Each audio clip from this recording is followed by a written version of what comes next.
मित्रांनो नमस्कार, स्वागत आहे तुमचं सागर डुकरे ऑफिशियल या चॅनलवर.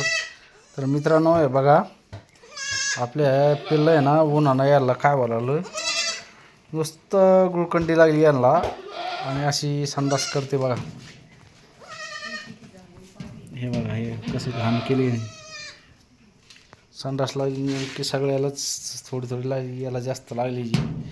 तर यांच्यासाठी आपण आता याला उन्हानं झालेलं आहे मित्रांनो. ते उन्हाचं प्रमाण जास्त वाढलं आणि त्याच्यामुळं आपला ह्यो बोकड पण थोडा बिमार पडला होता, सर्दी झाली होती याला, पण आता बरं आहे. तर आपण काय करणार आहोत आता, यांना एक औषधी देणार आहे. ती औषधी दाखवतो मी तुम्हाला खाजगी. तर त्याने आपण इलाज करून बघणार आहे. आज एक जणांना तोडगा सांगितलेला आहे. जर फरक पडा त्याने आजचे दिवस देऊन बघू, नाही जर एका टोकमध्ये विलाज पाडणार आहे असं त्यांनी आपल्याला सांगितलेलं आहे. तर बघूया, प्रयोग करायला काय लागतं आपल्याला, काही त्याला पैसे लागत नाही काय नाही. आणि कोणतं काय आहे ते पण मी तुम्हाला दाखवतो, वस्तू कोणती आहे, कोणतं वापर करावा लागतो. आणि त्याने संडास लागलेली पिलांना तेव्हाच राहते. हे बघा, हे असं बारीक संडास करतात बघा पिले. तर त्यांना आपण देऊया, कारण की उन्हाचा प्रभाव आहे. उन्हाचं टेम्परेचर खूप जास्त वाढल्यामुळं असं पिलांना होऊन राहिलं आणि त्याच्यासाठी आपण हा प्रयोग करणार आहे. आमचा सोन्या हा मोन्या पण काय झालं याला बोकडाला, याला 2 दिवसापासून कणी आपण रात्रीचं बाहेर बांधत होतो. तर याला सर्दी झाली होती, पण आपण आता औषधी दिलं त्याला, सिनारेस्ट दिलेलं आहे. त्याच्यामुळं ते आता थोडा चारा गिरा व्यवस्थित खातो आहे आणि सर्दी पण कमी झालेली आहे त्याची.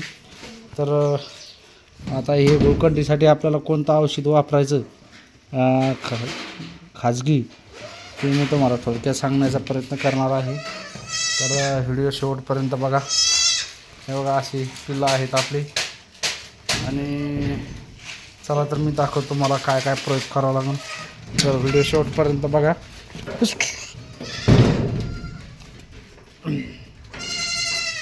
सगळेच काढले पाहिजे. आपल्याला काय करायचं आहे आता, केलं सुरू. तर हे बघा, लिंब घेतले आपण, 3 लिंब आणले होते. तर 3 लिंब फोडलेले आहेत आणि हे आहे दही. आपलं दही किंवा ताक घेऊ शकता तुम्ही. आता मी दही आणलेलं आहे, तुम्ही ताक पण घेऊ शकता. आणि याच्यामध्ये असं लिंब पिळायची, 2-3 लिंब पिळून टाकायचे. आता ताक थोडं जास्तीचं झाले, दही पण घेऊया आपण.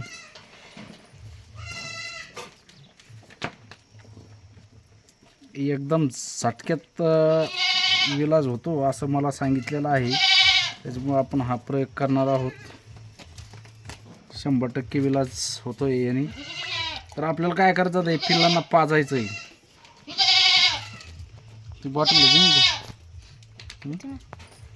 तर आपण काय करायचं, थोडं थोडं त्यांच्या गोळ्याची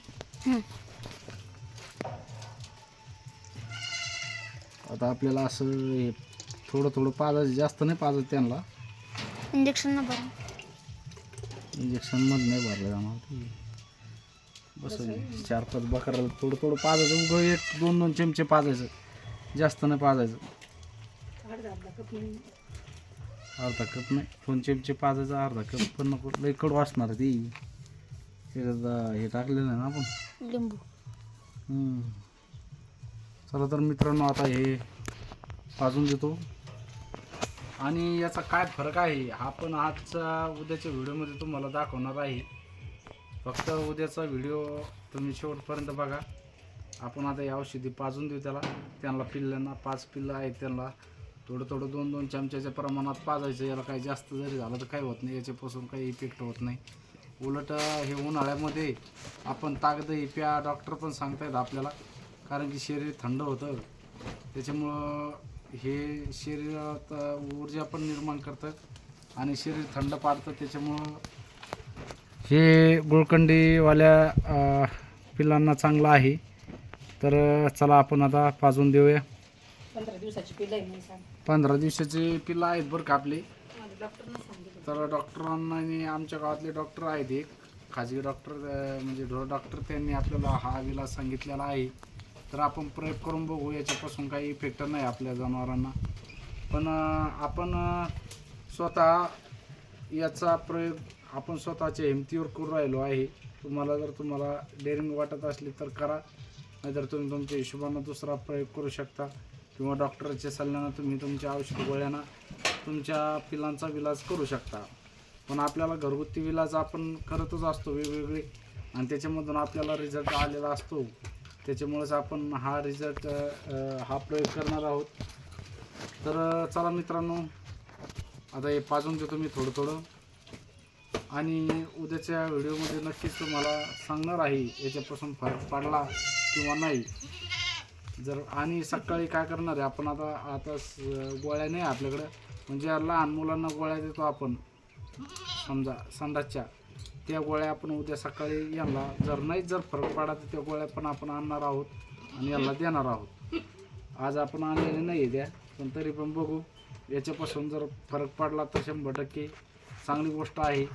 पाची पिल्लं आपले काय होतं ते, आता उन्हाचं टेम्परेचर वाढलेलं आहे आणि दूध गरम झालेलं असतं दिवसभर, आणि त्या गरम दुधानं काय होतं, पिल्लं संध्याकाळी दूध पिले की ते दूध त्यांना पचन होऊन नाही राहिलं, आणि त्याच्यामुळं अशा संडास लागणं, नुसतं पाण्यामध्ये संडास होणं, हे असे म्हणजे प्रमाण आपल्या पिल्लांमध्ये दिसत आहे.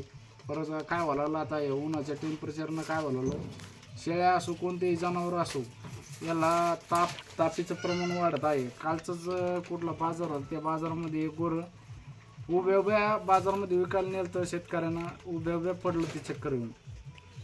हे परत फक्त उष्णताचं आहे, उष्णताचं टेम्परेचर जास्त वाढत चाललेलं आहे, आणि त्याच्यामुळं आपल्या जनावरांची, स्वतःची, आपल्या कुटुंबाची, लहान मुलांची जास्त प्रमाणामध्ये काळजी घ्या, जेणेकरून कोणालाही उन्हाचं प्रमाण, उन्हामध्ये काही इजा झाली नाही पाहिजे, कोणाला चक्कर आली नाही पाहिजे, कारण बरेच काही उन्हाचा इफेक्ट होत आहे आणि बरेच काही घटना अशा घडत आहे या उन्हामुळं.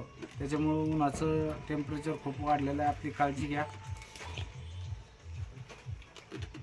तर मित्रांनो, चला आपण आता खूप वेळ होत आहे, किती घंटे आता आपलं असं शेळीपालन आहे. फक्त शेळ्यांची काळजी उन्हाळ्यामध्ये, पावसाळ्यामध्ये चांगली घ्यावं लागते, तेव्हाच आपल्याला कुठंतरी चांगलं इन्कम त्याच्यामधून भेटू शकतं. तर हे बघा, आपल्या शेळ्या पण सावलीला, आपण याला 4:30 ते 5 वाजेला सोडत असतो चारायला, तोपर्यंत सोडत नाही, कारण की उन्हाचं टेम्परेचर खूप असतं. जास्त उन्हाच्या टेम्परेचरमध्ये कधीच शेळ्या सोडायला नाही पाहिजे. शेळ्या सकाळी 10 वाजेला बांधल्या की संध्याकाळी 5ला सोडायला पाहिजे. तर चला मित्रांनो, व्हिडिओ कसा वाटला नक्की सांगा. व्हिडिओ आवडल्यास व्हिडिओला लाईक करा, नवीन असेल तर चॅनलला सबस्क्राईब करा. चल.